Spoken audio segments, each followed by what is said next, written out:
Salam. Salam. Pembacaan sejarah Gereja Kemajuan Kimi di tanah Papua, kelas sekalian 6 April tahun 2023. Izinkanlah saya untuk membacakan perkembangan Gereja Kisah Kansa Perjalanan Injil di tanah Papua, kelas sekalian, dengan anugerah Tuhan Yang Maha Esa. Di tanah ini termasuk dalam kawasan visi dan misi Tuhan melalui Pendeta Dr. Albert Benjamin Simpson sejak tahun 1887. Kemudian dilanjutkan oleh Pendeta Dr. Albert Robert Jafrai datang ke Indonesia dengan melanjutkan visi dan misi yang sama yang ditunjuk oleh Allah yang menjangkau manusia-manusia yang ada di seluruh Nusantara di Indonesia di kelas sekalian. Terus berlanjut visi dan misi yang sama oleh Walter Foss dan Russell Eber serta rombongannya di Bali Enam tadi di Danau Wisel pada tanggal 13 Januari tahun 1939. Misionaris yang datang ini di bawah payung Kama. Organisasi Kama ini melayani di pedalaman berhubungan dengan pada tahun 1939 sampai tahun 1962. Sejak tahun 1946 itu muncullah nama KIMI, Kemah Injil Gereja Masehi Indonesia, mulai dipakai nama-nama tempat di seluruh Indonesia pada jemaat-jemaat yang didirikan oleh Kama. Misi Kama dan pelajar pekerja Indonesia seperti Pendeta Paksoa, Pendeta Mustamu, Pendeta Masen, Pendeta Patik Peloni, Pendeta Tetelunda dan lain-lainnya. Pionir-pionir gereja yang telah mengkaderkan organisasi pribumi melalui sekolah-sekolah Alkitab, tenaga-tenaga pelayanan orang pribumi angkatan pertama antara lain Pendeta Senlimo, Pendeta Matus Nebai, Pendeta Elisa Komai, Pendeta Bernardus Bigomer, Pendeta Thomas Adi adalah merupakan tongkat stafet dari pionir-pionir gereja yang terkasih serta gereja mulai berkembang dan terus bertambah banyak di tanah ini. Maka tahun 1961 Bioga merumuskan pada tanggal 6 April tahun 1962 misi Kama bekerja sama dengan pekerja-pekerja nasional mendirikan suatu gereja nasional dengan nama Sinode Kemah Injil Gereja Masehi Indonesia KIMI Irian Jaya terbentuk. Ketua Sinode KIMI pertama adalah Pendeta Christian Paksoa berkedudukan di Jayapura. Para hadirin perayaan HUT yang ke-61 yang berbahagia. Pada tahun 1973, Sinode Kemah Injil Gereja Masehi KIMI Irian Jaya terdaftar Departemen Agama Republik Indonesia dalam Persekutuan Gereja-Gereja Kemah Injil di seluruh Indonesia dengan akte notaris nomor 37 tanggal 20 Maret Kemah Injil di seluruh Indonesia.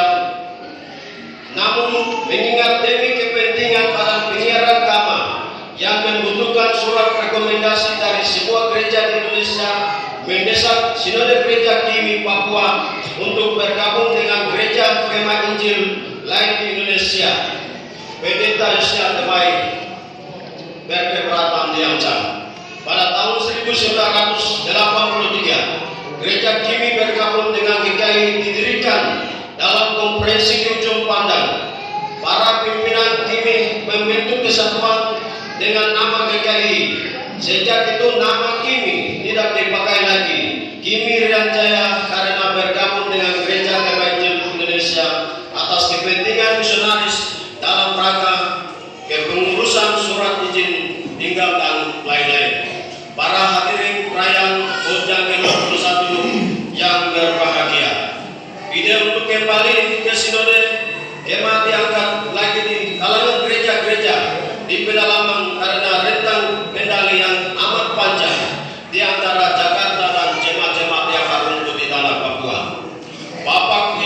saudara-saudari sekalian yang dikasihi, dicatat bahwa saudara Kimi di tanah Papua mempunyai legalitas hukum pada tanggal 20 sampai dengan 24 Maret 2016.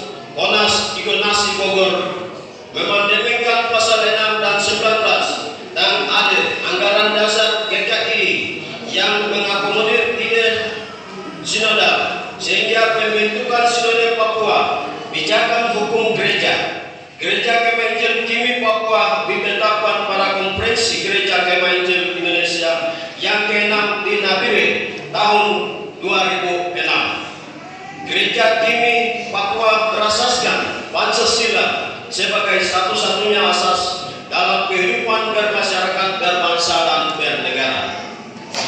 Kimi di tanah Papua tidak kalah lagi wilayah, karena wilayah sudah hapus dan berubah menjadi sinode atas dukungan terhadap sinode Kimi Papua sah dari DPRP, MRP, Persatuan Gereja-Gereja Papua, Pengadilan Negeri.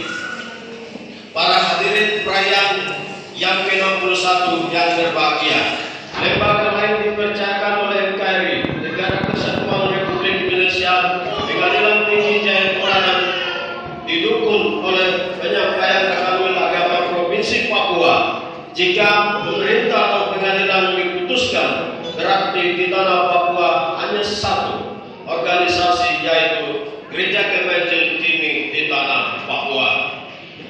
Para hadirin perayaan yang ke-61 yang berbahagia, sudah barang tentu ditegakkan dengan keputusan pemerintahan pada tahun 2007 Gereja Kemenjel Kimi Papua menang pertama kali di Pengadilan Negeri Jayapura, dan tahun 2008 gugatan PPP GKI tidak diterima di Pengadilan Negeri kelas 1A di Jayapura. Berarti Kimi menang 2 kali tahun 2008. Dan tahun 2010 putusan kasasi Mahkamah Agung Republik Indonesia Panitera Muda Perdata Soeharto SHMU menangkan kepada Kimi dengan tolak dan gugatan dari Pendeta Paul Maxwell MD. Para hadirin perayaan HUT yang ke-61 yang berbahagia, saudara-saudara yang terkasih, perlu kita ketahui Gereja Kemenjel Kimi menjalani beberapa reorganisasi, yaitu 1. Sejak Kemenjel Masih Indonesia Kimi masuk di Tenagor tadi tanggal 13 Januari tahun 1939 sampai tahun 1962 adalah masa pelayanan Kimi Kama kurang lebih 23 tahun. Kedua, sejak tanggal 1962 sampai 1983 adalah masa pelayanan Kemenjel Masih Indonesia Kimi Irian Jaya selama 21 tahun. 3. Sejak tahun 1983 sampai tahun 2006 adalah masa pelayanan Gereja Kemenjel Indonesia 23 tahun. 4. Sejak tahun 2006 sampai sekarang masa pelayanan Gereja Kemenjel Kimi Sinode Papua sudah berusia 17 tahun. Sedangkan Gereja Kimi terhitung dari tahun 1962 sampai 2023 sudah mencapai 60 tahun, tetapi kembali dari awal sejak tahun 1939, berarti berusia Gereja Kimi saat ini 84 tahun.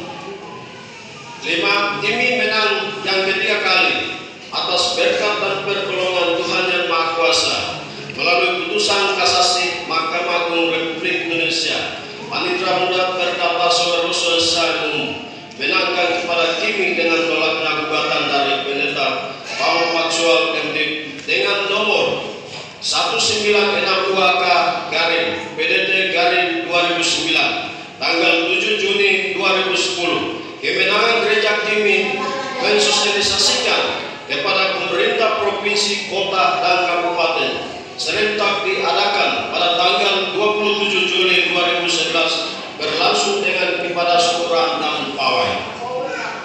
Para hadirin perayaan HUT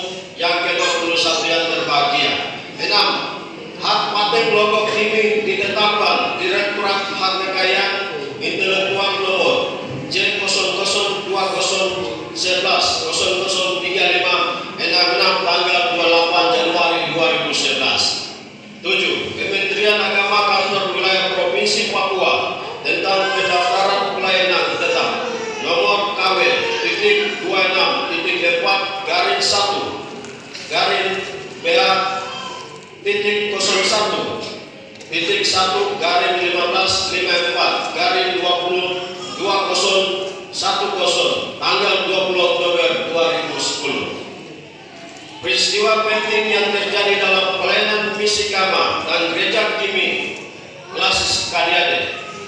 1. Survei pelayanan pertama Pemuka Mukaida Okaitali oleh Tuan Karyoda dan Salingan buka pos pelayanan Utahuru di Okaitali pada tahun 1940. 2. Survei kelewatan pos pelayanan pertama di Okago Yekaya Putu oleh Tuan Karyoda tahun 1941.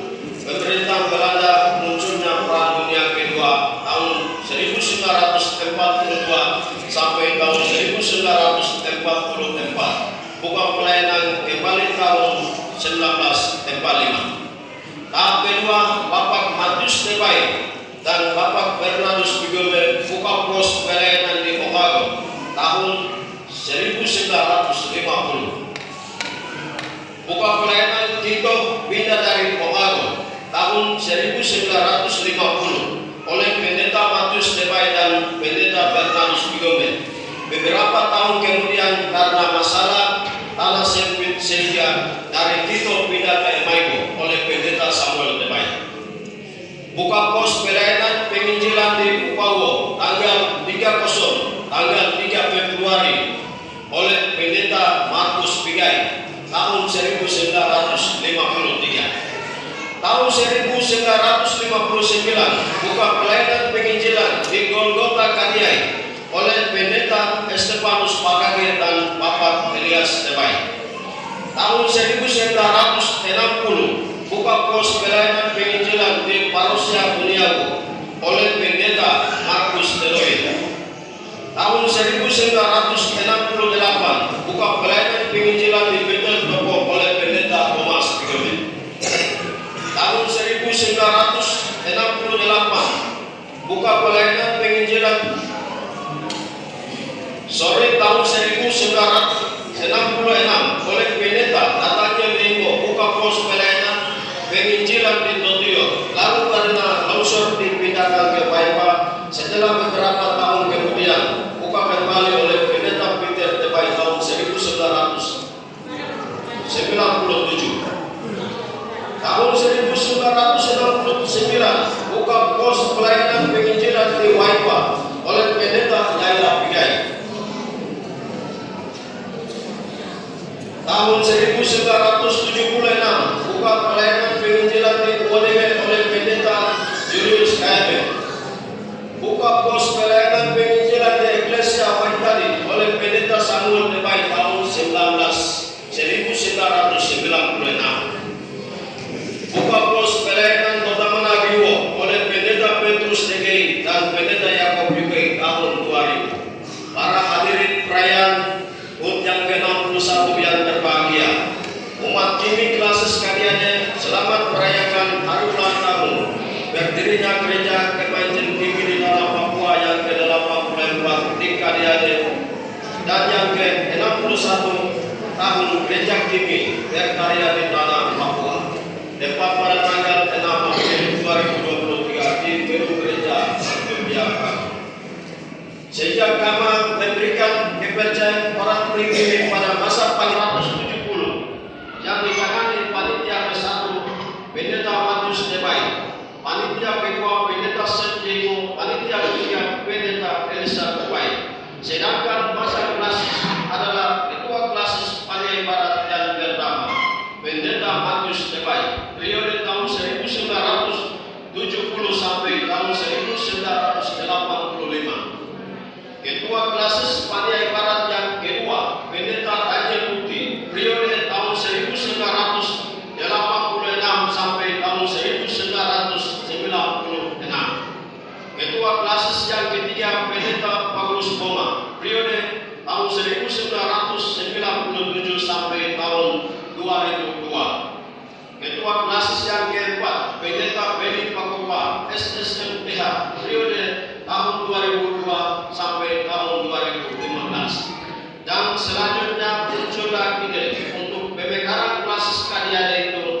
Yang pertama Pendeta Matius Tepai, yang kedua Pendeta Naftali Bigome. Selanjutnya ide itu diterima dan pada tahun 2010 pembentukan forum komunikasi Kadiade bersatu demi mengurus Klasis Kadiade oleh tua-tua sudah lama berbicara mengenai pemekaran Klasis Kadiade. Lalu beberapa kali kita rapat bersama dengan jemaat dan setelah itu pembentukan badan pengurus Klasis persiapan Kadiade tahun 2011. Ketua Klasis Kadiade yang pertama Pendeta Petrus Bigome, masa bakti periode 2016 sampai 2021. Ketua Klasis yang kedua Pendeta Meldas Juwe STA, masa bakti periode tahun 2020 sampai 2027. Klasis Kadiade. Pelantikan Klasis persiapan Kadiade dilantik pada tanggal 27 April tahun 2014 di Gereja Antioquia di Nagotari, Yaiten. Pada hadirin perayaan HUT yang ke-61 yang berbahagia, pada pengurus Klasis Kopano dan pada pengurus Klasis Kadiade 7 Oktober tahun 2014 di kantor koordinator Paniai bahwa mulai Kadiai sampai dengan Ali Bedu, Adawu Pado, Uyai Pado adalah wilayah pelayanan Klasis Kadiade. Dan Beko sampai dengan Tino adalah wilayah pelayanan Klasis Kopano. Pendeta dan penginjil Klasis Kadiade sebanyak 40 orang yang melayani 12 gereja dan 2.652 anggota jemaat. Yang meninggal belum